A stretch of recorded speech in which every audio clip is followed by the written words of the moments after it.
20.000 erle espezie da familia baten istorioa, transformazio baten istorioa, baino familia barruan ematen dena, ez? Momentu batean non ane, amak, bere bizitzako alderdi guztiak kolokan ditu, etxera egiten du buelta, eta uda honetan, bai berak, bai bere seme-alabak, bilaketa pertsonal bat, eta aldi berean, besteen aurrean, beste modu berri batean aurkeztuko dira.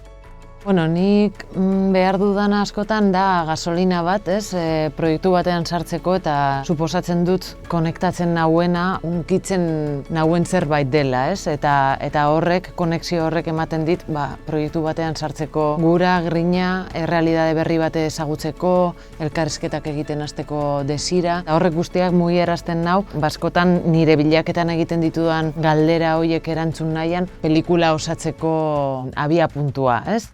Donostiako autobus batean nengoelari jaso nuen Berlinen hautatuak izan ginelaren berria, eta hor nengoen autobus batean sartuta, gainera Madriletik entozen Forkesariak galatik, eta hor irakurri nuen mezu hau.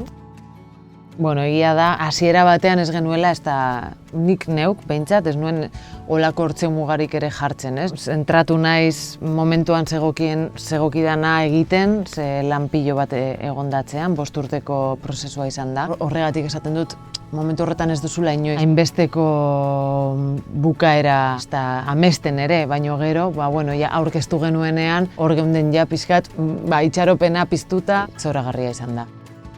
Berlin ostean ez dakitze erretor daitekeen, hor ja pixka dago baita ere jaialdien esku, eta momentuz goazen disfrutatzera berri honekin, eta etorri behar dena, etor dadila.